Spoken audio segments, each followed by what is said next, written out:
Hi friends, mastmaga.comಗೆ ಸ್ವಾಗತ. ನಾನು Amar Prasad. Operation Sindoor ಆದಲ್ಲಿಂದ fighter ಜೆಟ್ಗಳ ಬಗ್ಗೆ ಕೇಳ್ತಾನೆ ಇದ್ದೀರಿ. 4th generation, 4.5 generation, 5th generation ಅಂತೆಲ್ಲ ಕೇಳ್ತಾನೆ ಇದ್ದೀರಲ್ಲ. ಹಾಗಿದ್ರೆ ಫೈಟರ್ ಜೆಟ್ಗಳ ಜನರೇಷನ್ ಅಂದ್ರೆ ಏನು? First generation, 2nd generation fighter ಜೆಟ್ಗಳು ಹೇಗಿದ್ವು?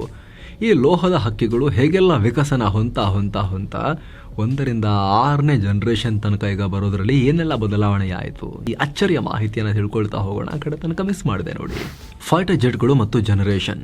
ಫೈಟರ್ ಜೆಟ್ಗಳ ಜನರೇಷನ್ ಬಗ್ಗೆ ಆರಂಭದಲ್ಲಿ ಚರ್ಚೆ ನಡೀತಾನೆ ಇರಲಿಲ್ಲ. ಆದರೆ 1990ರ ದಶಕದಲ್ಲಿ ಅಮೆರಿಕದ air historian Richard P Hallion ಆಗಿನ ಕಾಲಕ್ಕೆ ಫೈಟರ್ ಜೆಟ್ಗಳನ್ನು 6 ತಲೆಮಾರುಗಳಲ್ಲಿ ಡಿವೈಡ್ ಮಾಡಿದ್ರು. ಫೈಟರ್ ಜೆಟ್ಗಳನ್ನು ಸಾಮಾನ್ಯವಾಗಿ ತಂತ್ರಜ್ಞಾನ ಮತ್ತು ಅಭಿವೃದ್ಧಿಪಡಿಸಿದ ರೀತಿಯ ಆಧಾರವಾಗಿ ಜನರೇಷನ್ಗೆ ಸೇರಿಸಲಾಯಿತು. ಸಬ್ಸಾನಿಕ್, ಟ್ರಾನ್ಸಾನಿಕ್, ಸೂಪರ್ಸಾನಿಕ್, ಮ್ಯಾಕ್ 2, ಸೌಂಡ್ಗಿಂತ ಡಬಲ್ ವೇಗ, ಮಲ್ಟಿ ಮಿಷನ್, ಹೈ ಮ್ಯಾನುವರಬಿಲಿಟಿ ಅಂತೆಲ್ಲ ಡಿವೈಡ್ ಮಾಡಿದ್ರು. ನಂತರದಲ್ಲಿ British aviation expert John WR Taylor ಮತ್ತು ಅಮೆರಿಕದ ಮಿಲಿಟರಿ ಇತಿಹಾಸಕಾರ John F. Guilmartin junior ಕೂಡ ಹ್ಯಾಲಿಯನ್ ಹಾದಿಯನ್ನು ಹಿಡಿದರು. ಆದರೆ ಇವರು ಕೊನೆಯ 2 ಜನರೇಷನ್ ಅಂದರೆ ಮಲ್ಟಿಮಿಷನ್ ಮತ್ತು ಹೈ ಮ್ಯಾನುವರಬಿಲಿಟಿಯನ್ನು ಒಂದರಲ್ಲೇ ಸೇರಿಸಿ 5th ಜನರೇಷನ್ ಫೈಟರ್ ಜೆಟ್ಸ್ ಅಂತ ಹೇಳಿದರು. 2004ರಲ್ಲಿ ಏರೋಸ್ಪೇಸ್ ವೆಬ್ ನೀಡಿದ 5 ಜನರೇಷನ್ಗಳನ್ನು ಪಬ್ಲಿಕ್ ಆಗಿ ಎಲ್ಲರೂ ಒಪ್ಕೊಂಡ್ರು. ಆದರೂ ಈ ಜನರೇಷನ್ಗಳನ್ನು ಗುರುತಿಸೋಕೆ ನೀಡಿದ ಕ್ರೈಟೀರಿಯಾಗಳನ್ನು ಎಲ್ಲರೂ ಒಪ್ಕೊಂಡಿರಲಿಲ್ಲ. ಇದು ಇವತ್ತಿಗೂ ವಿವಾದಾಸ್ಪದವಾಗಿಯೇ ಉಳ್ಕೊಂಡಿದೆ. ಹಾಗಿದ್ರೆ ಬನ್ನಿ ಪ್ರತಿಯೊಂದು ಜನರೇಷನ್ನ ಜೆಟ್ಗಳ ಬಗ್ಗೆ ಡೀಟೇಲ್ ಆಗಿ ನೋಡ್ತಾ ಹೋಗೋಣ. ಫಸ್ಟ್ ಜನರೇಷನ್ ಫೈಟರ್ ಜೆಟ್ 1940ರಿಂದ 1950ರ ದಶಕದಲ್ಲಿ ನಿರ್ಮಿಸಿದ ಫೈಟರ್ ಜೆಟ್ಗಳನ್ನು ಫಸ್ಟ್ ಜನರೇಷನ್ ಫೈಟರ್ ಜೆಟ್ಗಳು ಅಂತ ಕರೆಯಲಾಗುತ್ತೆ. 2ನೇ ಮಹಾಯುದ್ಧ ಟೈಮ್ನಲ್ಲಿ 2 ಫೈಟರ್ ಜೆಟ್ಗಳು ಯುದ್ಧದಲ್ಲಿ ಭಾಗಿಯಾಗಿದ್ವು. ಅವೇ ಜರ್ಮನಿಯ ಮ್ಯಾಸೆರ್ಚೆಟ್ ಮಿ 262 ಮತ್ತು ಬ್ರಿಟನ್ನ ಗ್ಲಾಸ್ಟರ್ ಮೇಟಿಯರ್ ಜೆಟ್ಗಳು. ಇನ್ನು ಅಮೆರಿಕದ ಲಾಕಿಡ್ ಮಾರ್ಟಿನ್ P-80 ಶೂಟಿಂಗ್ ಸ್ಟಾರ್ ಕೂಡ ಫಸ್ಟ್ ಜನರೇಷನ್ನ ಯುದ್ಧ ವಿಮಾನವೇ ಆಗಿದೆ. ಜರ್ಮನಿ ಶರಣಾಗೋಕ್ಕೂ ಮುನ್ನ ಈ ವಿಮಾನವನ್ನು ಅಮೆರಿಕ ಯುರೋಪ್ಗೆ ಕಳಿಸಿತ್ತು. ಆದರೆ ಯುದ್ಧದಲ್ಲಿ ಕಂಪ್ಲೀಟ್ ಆಗಿ ಭಾಗಿಯಾಗೋಕ್ಕೆ ಇದಕ್ಕೆ ಆಪರ್ಚುನಿಟಿ ಸಿಗಲಿಲ್ಲ. ಕೆಲವೊಮ್ಮೆ F-86, MiG-15, MiG-17 ವಿಮಾನಗಳನ್ನು ಕೂಡ ಫಸ್ಟ್ ಜನರೇಷನ್ನಲ್ಲೇ ನೋಡಲಾಗುತ್ತೆ. ಫಸ್ಟ್ ಜನರೇಷನ್ನ ಫೈಟರ್ ಜೆಟ್ಗಳು ಸ್ಟ್ರೇಟ್ ಅಂದರೆ ನೇರ ರೆಕ್ಕೆಗಳನ್ನು ಹೊಂದಿದ್ವು. ವಿಮಾನದ ಸಾಮಾನ್ಯ ಟೆಕ್ನಾಲಜಿಗಳು ಮಾತ್ರ ಇದರಲ್ಲಿದ್ವು. ರೆಡಾರ್, ಸೆಲ್ಫ್ ಪ್ರೊಟೆಕ್ಷನ್ ಸಿಸ್ಟಮ್ಸ್ ಇದರಲ್ಲಿ ಇರಲಿಲ್ಲ. ಮಷಿನ್ ಗನ್ಗಳಿರ್ತಾ ಇರಲಿಲ್ಲ. ಹಾಗೆ ಗೈಡೆಡ್ ವ್ಯವಸ್ಥೆ ಇಲ್ಲದ ಸ್ಫೋಟಕ ಮತ್ತು ರಾಕೆಟ್ಗಳನ್ನು ಇದಕ್ಕೆ ಅಳವಡಿಸಲಾಗ್ತಾ ಇತ್ತು. ಜೊತೆಗೆ ಮಹಾಯುದ್ಧ ಟೈಮ್ನಲ್ಲಿ ಯುದ್ಧ ವಿಮಾನಗಳಲ್ಲಿ ಪಿಸ್ಟನ್ ಎಂಜಿನ್ಸ್ ಇದ್ವು. ಅದರ ನಂತರದಲ್ಲಿ ಜೆಟ್ ಇಂಜಿನ್ ಅಳವಡಿಸೋಕೆ ಶುರು ಮಾಡಲಾಯಿತು. ಇದರಿಂದ ಯುದ್ಧ ವಿಮಾನಗಳ ವೇಗ ಹೆಚ್ಚಾದರೂ ಕೂಡ ಸಬ್ಸಾನಿಕ್ ಹಂತಕ್ಕಷ್ಟೇ ತಲುಪಿತ್ತು. ಸಬ್ಸಾನಿಕ್ ಅಂದರೆ ಸೌಂಡ್ಗಿಂತ ಕಮ್ಮಿ ವೇಗ ಅಂತ ಅರ್ಥ. ಶಬ್ದದ ವೇಗವನ್ನು ದಾಟಿರಲಿಲ್ಲ. ಭಾರತವು ಯುನೈಟೆಡ್ ಕಿಂಗ್ಡಮ್, ಫ್ರಾನ್ಸ್ನ ಫಸ್ಟ್ ಜನರೇಷನ್ ಫೈಟರ್ ಬಾಂಬರ್ಗಳನ್ನು ಯೂಸ್ ಮಾಡ್ತಾ ಇತ್ತು ಆ ಟೈಮ್ನಲ್ಲಿ. 2nd ಜನರೇಷನ್ ಫೈಟರ್ ಜೆಟ್ಸ್ 2ನೇ ವಿಶ್ವಯುದ್ಧ ಮುಗಿದ ಮೇಲೆ ಕೊರಿಯನ್ ವಾರ್ ಟೈಮ್ನಲ್ಲಿ ಅಂದರೆ 1950ರಿಂದ 53ರ ನಡುವೆ ಫೈಟರ್ ಜೆಟ್ಗಳ ಅಭಿವೃದ್ಧಿಯಲ್ಲಿ ದೊಡ್ಡ ಬೆಳವಣಿಗೆ ಆಯಿತು. 50ರಿಂದ 60ರ ನಡುವೆ ನಿರ್ಮಾಣವಾದ ಜೆಟ್ಗಳು 2nd ಜೆನ್ ಅಂತ ಕರೆಸ್ಕೊಂಡ್ವು. ಇದರಲ್ಲಿ ಸ್ವೆಪ್ಟ್ ವಿಂಗ್ಸ್ ಅನ್ನು ಅಳವಡಿಸಲಾಯಿತು. ಅಂದರೆ ವಿಮಾನದ ರೆಕ್ಕೆಗಳು ಹಿಂದಕ್ಕೆ ವಾರೆಯಾಗಿದ್ವು. ನಂತರದಲ್ಲಿ 2nd ಜನರೇಷನ್ನ ವಿಮಾನಗಳಲ್ಲಿ ಹಲವು ಬದಲಾವಣೆಗಳು ಕೂಡ ಬಂದವು. ಏರ್ ಟು ಏರ್ ರೆಡಾರ್ ವ್ಯವಸ್ಥೆ, ರೆಡಾರ್ ವಾರ್ನಿಂಗ್ ರಿಸೀವರ್ಸ್, ಇನ್ಫ್ರಾರೆಡ್ ಮತ್ತು ಸೆಮಿ ಆಕ್ಟಿವ್ ಗೈಡೆಡ್ ಮಿಸೈಲ್ಗಳನ್ನು ಅಳವಡಿಸಲಾಯಿತು. ಆದರೆ ಯುದ್ಧದ ವೇಳೆ ಕಾರ್ಯಾಚರಣೆ ವಿಜುವಲ್ ರೇಂಜ್ನಲ್ಲೇ ಇರ್ತಾ ಇತ್ತು. ಅಂದರೆ ವಿಮಾನಗಳು, ಶತ್ರು ವಿಮಾನಗಳು ಕಣ್ಣಿಗೆ ಕಾಣೋ ಕಣ್ಣೋಟದ ಅಳತೆಯಲ್ಲೇ ಫೈಟ್ ಮಾಡ್ತಾ ಇದ್ವು. ಆದರೆ ಈ ವ್ಯವಸ್ಥೆಗಳಿಂದ ಜೆಟ್ಗಳು ತಮ್ಮ ರೇಂಜ್ ವಿಸ್ತರಿಸಿಕೊಳ್ಳೋಕೆ ಅವಕಾಶ ಆಯಿತು. ಎಂಜಿನ್ ಡಿಸೈನ್ಗಳು ಬದಲಾದವು, ಇನ್ನಷ್ಟು ಅಭಿವೃದ್ಧಿಪಡಿಸಲಾಯಿತು. ಇದರಿಂದ ಜೆಟ್ಗಳು ಕ್ರಮೇಣ ಸೂಪರ್ಸಾನಿಕ್ ವೇಗ ಅಂದರೆ ಸೌಂಡ್ಗಿಂತ ಫಾಸ್ಟಾಗಿ ನುಗ್ಗೋಕೆ ಶುರು ಮಾಡಿದ್ವು. F-100 ಮತ್ತು MiG-19 ಈ ಜನರೇಷನ್ನ ಫೈಟರ್ ಜೆಟ್ಗಳಿಗೆ ಬೆಸ್ಟ್ ಎಕ್ಸಾಂಪಲ್. ಇವುಗಳಲ್ಲದೆ ಅಮೆರಿಕದ Lockheed F-104 star fighter, Soviet MiG-21, British English electric lightning ಅನ್ನು ಕೂಡ 2nd ಜನರೇಷನ್ ಜೆಟ್ಗಳು ಅಂತ ಗುರುತಿಸಲಾಗುತ್ತೆ. ಆದರೆ ಕೆಲವರು ಇವುಗಳನ್ನು 3ನೇ ಜನರೇಷನ್ ಅಂತ ಕೂಡ ಕರ್ಕೊಂಡಿದ್ದಾರೆ. ಇವುಗಳ ವೇಗ ತುಂಬ ಜಾಸ್ತಿ ಇದ್ದಿದ್ದರಿಂದ ಅಳವಡಿಸಲಾಗಿದ್ದ ಗನ್ಗಳು ಸೂಟ್ ಆಗ್ತಿರಲಿಲ್ಲ.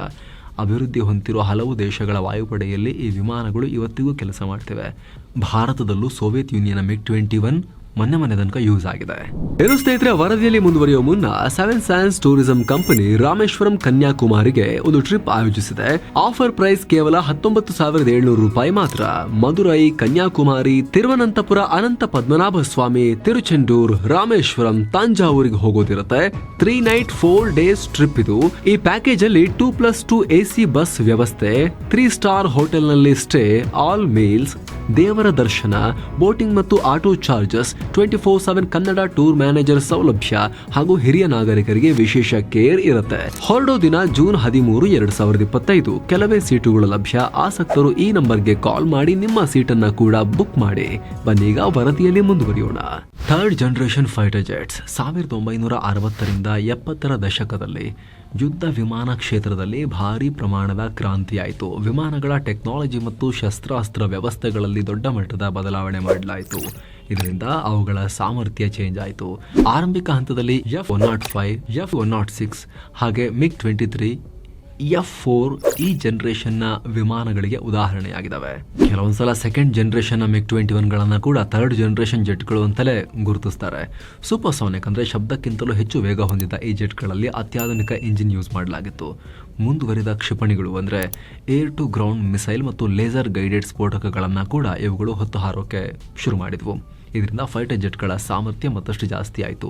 ಥರ್ಡ್ ಜನರೇಷನ್ನ ಜೆಟ್ಗಳಲ್ಲಿ MiG-23, ಮಿರಾಜ್ 3, F-4 ಫ್ಯಾಂಟಮ್ 2 ಸೇರಿದ ಹಾಗೆ ಹಲವು ವಿಮಾನಗಳಲ್ಲಿ ಮತ್ತಷ್ಟು ಅಭಿವೃದ್ಧಿಯಾಗಿ ಮಲ್ಟಿ ರೋಲ್ ಜೆಟ್ಗಳಂತೆ ಕೆಲಸ ಮಾಡೋಕೆ ಶುರು ಮಾಡಿದ್ವು.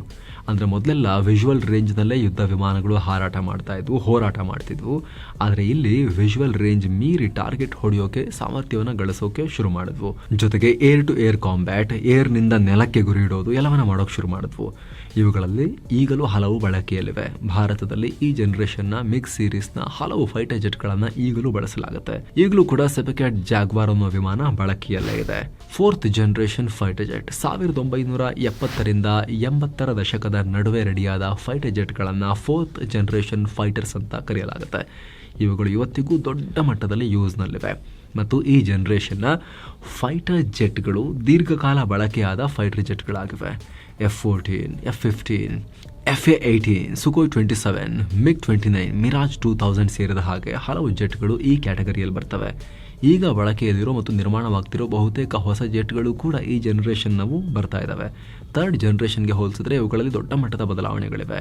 Heads up display, fly by wire ಸಿಸ್ಟಮ್ಗಳ ಮೂಲಕ ಮಲ್ಟಿಪಲ್ ಮಿಷನ್ಗಳನ್ನು ಮಾಡುವಲ್ಲಿ ಯಶಸ್ವಿಯಾದವು. ಫ್ಲೈ ಬೈ ವೈರ್ ಸಿಸ್ಟಮ್ ಅಂದರೆ ಮೊದಲು ಫೈಟರ್ ಜೆಟ್ಗಳಲ್ಲಿ ಫ್ಲೈಟ್ ಕಂಟ್ರೋಲ್ಗೆ ಕೇಬಲ್, ರಾಡ್ ಮತ್ತು ಹೈಡ್ರಾಲಿಕ್ನಂಥ ವಸ್ತುಗಳನ್ನು ಬಳಸಲಾಗ್ತಾ ಇತ್ತು. ಆದರೆ ಫೋರ್ತ್ ಜನರೇಷನ್ನಲ್ಲಿ ಅದನ್ನು ಬದಲಿಸಿ ಎಲೆಕ್ಟ್ರಾನಿಕ್ ಮತ್ತು ಕಂಪ್ಯೂಟರೀಕರಣ ಮಾಡಲಾಯಿತು. ಮೆಕ್ಯಾನಿಕಲ್ ಪಾರ್ಟ್ಸ್ ಕಮ್ಮಿ ಮಾಡಿ. ಇದರಿಂದ ಪೈಲಟ್ ವರ್ಕ್ಲೋಡ್ ಕಮ್ಮಿಯಾಗಿ ಮೇಂಟೆನೆನ್ಸ್ ಕೂಡ ಕಮ್ಮಿ ಆಯಿತು. ಜೆಟ್ಗಳ ಸ್ಟೇಬಿಲಿಟಿ ಮತ್ತು ಸೇಫ್ಟಿ ಕೂಡ ಇಂಪ್ರೂವ್ ಆಯಿತು. ಜೊತೆಗೆ ಫೋರ್ತ್ ಜನರೇಷನ್ನ ಜೆಟ್ಗಳು ಏರ್ ಟು ಏರ್ ಮತ್ತು ಏರ್ ಟು ಗ್ರೌಂಡ್ ಮಿಷನ್ಗಳನ್ನು ನಡೆಸೋ ತಾಕತ್ತನ್ನು ಹೊಂದಿವೆ. ಭಾರತದ ಬಳಿ ಇರೋ Sukhoi Su-30 MKI, MiG-29, Mirage 2000, next ಜನರೇಷನ್ನ ಮಿರಾಜ್ 2000, ದೇಸಿಯಾಗಿ ರೆಡಿ ಆಗ್ತಿರೋ ತೇಜಸ್ ಫೋರ್ತ್ ಜನರೇಷನ್ಗೆ ಸೇರಿವೆ. 4.5 ಜನರೇಷನ್ ಫೈಟರ್ ಜೆಟ್ಗಳು. ಫೋರ್ತ್ ಜನರೇಷನ್ನ ಫೈಟರ್ ಜೆಟ್ಗಳು ಕೂಡ ಕಾಲ ಕಳೆದಂತೆ ಹಲವಾರು ಬದಲಾವಣೆಗಳನ್ನು ಕಂಡವು. ಹೀಗಾಗಿ ಅವುಗಳನ್ನು 4.5 ಜನರೇಷನ್ನ ಫೈಟರ್ಸ್ ಅಂತ ಕರೆಯಲಾಯಿತು. ಅಮೆರಿಕದ F-16, F-15, ಫ್ರಾನ್ಸ್ನ ರಫೈಲ್, ರಷ್ಯಾದ ಸುಖೋಯ್ Su-30 MKIನ ಅಪ್ಗ್ರೇಡೆಡ್ ವರ್ಷನ್ಸ್, ಸುಖೋಯ್ 34, ಚೀನಾದ J-10C ಕೂಡ ಈ ಕ್ಯಾಟಗರಿಯಲ್ಲಿ ಬರ್ತವೆ. ನೆಕ್ಸ್ಟ್ ತೇಜಸ್ನ ಮ್ಯಾಕ್ 2 ಇದೆಯಲ್ಲ, ಅದನ್ನು ಕೂಡ 4.5 ಜನರೇಷನ್ ಅಂತಲೇ ಕನ್ಸಿಡರ್ ಮಾಡಲಾಗುತ್ತೆ. ಇವುಗಳು 4ನೇ ತಲೆಮಾರಿನ ವಿಮಾನಗಳಾದರೂ ಕೂಡ 5th ಜನರೇಷನ್ನ ಕೆಲವೊಂದು ಟೆಕ್ನಾಲಜಿಗಳನ್ನು ಅಳವಡಿಸಿಕೊಂಡಿವೆ. ಉದಾಹರಣೆಗೆ ಭಾರತ ಫ್ರಾನ್ಸ್ನಿಂದ ಖರೀದಿ ಮಾಡಿರೋ ರಫೈಲ್ ಜೆಟ್ಗಳು 4.5 ಜನರೇಷನ್ನ ಫೈಟರ್ಸ್. ಇವುಗಳಲ್ಲಿ ಸ್ಟೆಲ್ತ್ ಟೆಕ್ನಾಲಜಿಯನ್ನು ತಕ್ಕ ಮಟ್ಟಿಗೆ ಪರಿಚಯಿಸಲಾಗಿದೆ. Better flight control system, targeting sensor, laser, GPS guided ಶಸ್ತ್ರಾಸ್ತ್ರಗಳು, active air to air missiles, electronic warfare ಸಿಸ್ಟಮ್ಗಳು ಕೂಡ ಇದರಲ್ಲಿವೆ.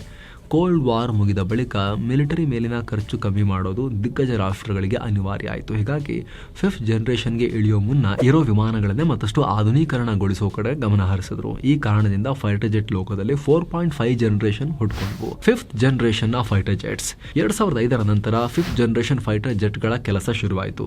ಅಮೆರಿಕ, ರಷ್ಯಾ, ಚೈನಾ ಬಳಿ ಮಾತ್ರವೇ ಈ ಜನರೇಷನ್ನ ಫೈಟರ್ ಜೆಟ್ಗಳಿವೆ.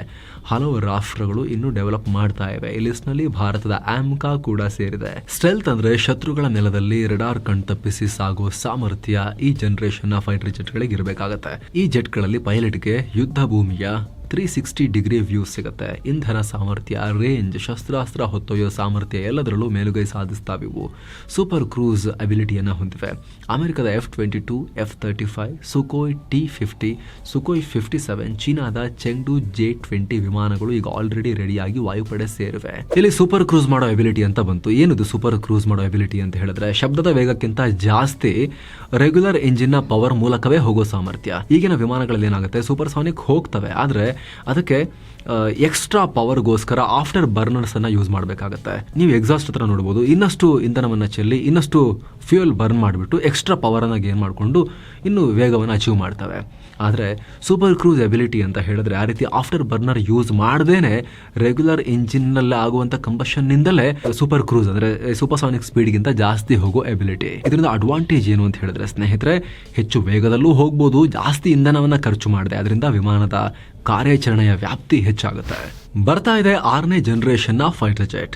5ನೇ ಜನರೇಷನ್ನ ಫೈಟರ್ ಜೆಟ್ ಇರೋದೇ ಕೆಲವೇ ರಾಷ್ಟ್ರಗಳ ಕೈಲಿ. ಇದರ ನಡುವೆ 6th ಜನರೇಷನ್ನ ಫೈಟರ್ ಜೆಟ್ಗಳನ್ನು ಡೆವಲಪ್ ಮಾಡೋ ಕೆಲಸ ವೇಗವಾಗಿ ಸಾಗ್ತಾ ಇದೆ. ಇದು ಅತ್ಯಾಧುನಿಕ ಡಿಜಿಟಲ್ ಸಾಮರ್ಥ್ಯಗಳನ್ನು ಹೊಂದಿರುತ್ತೆ. High capacity networking, AI technology ಬಳಕೆ, ಸೈಬರ್ ವಾರ್ಫೇರ್, ಯುದ್ಧ ಭೂಮಿಯ ಕಮಾಂಡ್ ಆ್ಯಂಡ್ ಕಂಟ್ರೋಲ್, ಸಂಪರ್ಕ ಸೇರಿದ ಹಾಗೆ ಎಲ್ಲದರಲ್ಲೂ 5ನೇ ಜನರೇಷನ್ನ ಜೆಟ್ಗಳಿಗಿಂತ ತುಂಬ ಮುಂದೆ ಇರುತ್ತೆ. ಸ್ಪೀಡ್, ರೇಂಜ್, ಸ್ಟೆಲ್ತ್ ಕೇಪಬಿಲಿಟೀಸಲ್ಲೂ ಕೂಡ ಸುಧಾರಣೆ ಇರುತ್ತೆ. ಈ ಜನರೇಷನ್ ವಿಮಾನಗಳು ಮಾಡ್ಯುಲರ್ ವಿನ್ಯಾಸವನ್ನು ಹೊಂದಲಿವೆ. ಅಂದರೆ ವಿಮಾನದ ಘಟಕಗಳನ್ನು ಮಿಷನ್ಗೆ ಅನುಗುಣವಾಗಿ ಕೆಲ ಗಂಟೆಗಳಲ್ಲಿ ಚೇಂಜ್ ಮಾಡ್ಬೋದು. ಉದಾಹರಣೆಗೆ ಯುದ್ಧಕ್ಕೆ ಹೋಗುವಾಗ ಬೇರೆ ರೀತಿಯ ರೆಡಾರ್ ಅಥವಾ ಶಸ್ತ್ರಾಸ್ತ್ರ ಬೇಕು ಅಂದರೆ ಅವುಗಳನ್ನು ಸುಲಭವಾಗಿ ಅಳವಡಿಸಿಕೊಳ್ಳಬಹುದು. ಅಮೆರಿಕದ F-47 ಹೆಸರಲ್ಲಿ 6th generation fighter jet develop ಮಾಡಲಾಗ್ತಿದೆ. ಈಗ ಆಲ್ರೆಡಿ ಪರೀಕ್ಷಾರ್ಥ ಹಾರಾಟ ಕೂಡ ನಡೆಸಿದೆ. ಇದಕ್ಕೆ NGAD ಅಂತ ಕೂಡ ಕರೀತಾರೆ, ನೆಕ್ಸ್ಟ್ ಜನರೇಷನ್ ಏರ್ ಡಾಮಿನೆನ್ಸ್ ಅಂತ. ಅಮೆರಿಕದ್ದು B-21 ರೇಡರ್ ಅಂತ ಕೂಡ ಇದೆ. ನೋಡಿ ಹೆಂಗಿದೆ, ಇದು ಒಳ್ಳೆ ಹಕ್ಕಿ ಥರ ಇದೆ. ಇದು ಬಾಂಬರ್ ವಿಮಾನ, ಇದು ಅಮೆರಿಕದ್ದು, ನಾರ್ಥ್ರಾಪ್ನವರು ಮಾಡ್ತಿರೋದು. ಇದು ಕೂಡ 6th ಜನರೇಷನ್ ಅಂತಲೇ ಕರೆಸ್ಕೊಳ್ಳುತ್ತೆ ಇದು. ಹಾಗೆ ಯುನೈಟೆಡ್ ಕಿಂಗ್ಡಮ್, ಜಪಾನ್, ಇಟಲಿ ಸೇರಿಕೊಂಡು ಈ ಜನರೇಷನ್ ವಿಮಾನವನ್ನು ತಯಾರಿಸೋಕೆ ಕೆಲಸ ಮಾಡ್ತಿದ್ದಾವೆ. ಮತ್ತೊಂದು ಕಡೆ ಡೂಪ್ಲಿಕೇಟ್ ರಾಜ ಡ್ರ್ಯಾಗನ್ ಚೀನಾ J-36, ಶನ್ಯಾಂಗ್ J-50 ಹೆಸರಲ್ಲಿ ಈಗ ಆಲ್ರೆಡಿ 6th ಜನರೇಷನ್ ಫೈಟರ್ ಜೆಟ್ಗಳನ್ನು ಮಾಡ್ಕೊಂಡಿದ್ದೀವಿ ಅಂತ ಹೇಳ್ತಿದ್ದಾರೆ. ಅವರ 5th ಜನರೇಷನ್ ಫೈಟರ್ ಜೆಟ್ಗಳೇ ಇನ್ನೂ ಕೂಡ ಟೆಸ್ಟ್ ಆಗಿಲ್ಲ. ಜಗತ್ತು ಸುಮ್ಮನೆ ಹೇಳ್ತಿದ್ದಾರೆ ಇವರು 4.5 ಇರ್ಬೋದು ಹೆಚ್ಚಂದರೆ ಅಂತ ಹೇಳಿ ತಜ್ಞರು ಹೇಳ್ತಿದ್ದಾರೆ. ಇವರು ಅದು ಬಿಡಿ, J-20C 5th ಜನರೇಷನ್ ಅದು ಬಿಟ್ಟು 6th ಜನರೇಷನ್ ಕೂಡ ಮಾಡ್ಕೊಂಡಿದ್ದೀವಿ ನಾವು ಅಂತ ಚೀನಾದವರು ಕುಣಿತಾ ಇದ್ದಾರೆ. ನೋಡಬೇಕು ಏನು ಅಂತ ಹೇಳಿ. ಸೊ ಫ್ರೆಂಡ್ಸ್, ಇದಾಗಿತ್ತು ವಿಮಾನದ ಬೇರೆ ಬೇರೆ ಜನರೇಷನ್ಗಳ ಬಗ್ಗೆ ನಿಮಗೆ ಕ್ವಿಕ್ ಆಗಿ ಮಾಹಿತಿ ಕೊಡೋ ಪ್ರಯತ್ನ. ನಿಮಗೆ ಏನು ಅನಿಸ್ತು ಕಾಮೆಂಟ್ ಮಾಡಿ ತಿಳಿಸಿ. ಮತ್ತೆ ಭೇಟಿ ಆಗ್ತಿರೋಣ. ನಮಸ್ತೆ.